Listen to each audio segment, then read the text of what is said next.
Hello chaps and chapettes. Now the next thing we need to look at is going to be another logic gate, and that is the AND gate. Previous videos we looked at the OR gate, and now we're looking at the AND gate. And by the end of this one, you should know what an AND gate is and understand how to use it, be able to draw the symbol and produce that all-important truth table. The challenge, of course, again, is to come up with a practical use for the AND gate, and I'm really looking forward to seeing what you guys come up with down in the comment section below.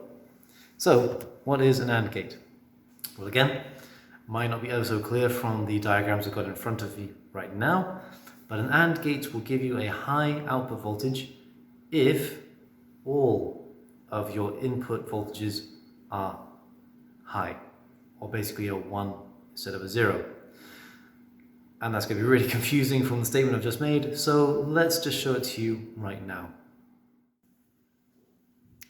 Alright, now this is the setup for an AND gate. And, oh, hang on, make sure it's actually connected up there. There we go. So this is the setup for an AND gate. And we've got our two input voltages here, so A and B.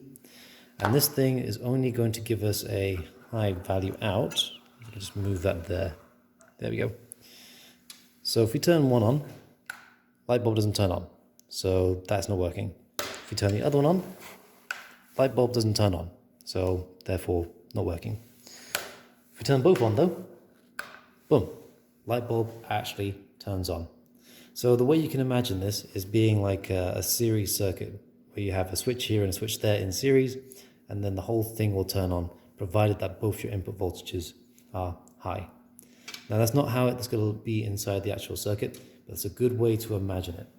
And just so you know what this thing looks like, again, like the OR gate we had before, it's going to be a nice integrated circuit like that, or a small chip there, okay? So input voltage there, and output voltage there. And there you go. So there you go. The symbol is on the screen in front of you right now. And again, we're looking at high voltages producing, start again. We're actually looking for our inputs to either have a high or a low voltage, typically given as a 1 or a 0 in the truth table. And what the AND gate does for you, it only gives you a high voltage on the output, on the X part there, if you have a high voltage on the A and the B, hence the name. If both of them are high, A and B, then you will have a high voltage out onto the X as well. Okay, so what you need to do right now, go back through the video, pause it when you need to, write down whatever notes you need to do, and draw whatever circuit diagrams you need to do, and really get to grips with that truth table. If you can remember the truth table for this and the OR gate, you're going to be on to achieving your goals. So first of all, make sure you know what an AND gate is, make sure you understand how to use an AND gate, and make sure you can draw that symbol and produce that truth table. If you do come up with a practical use for this thing, let me know in the comment section below, and I'll see you in the next video.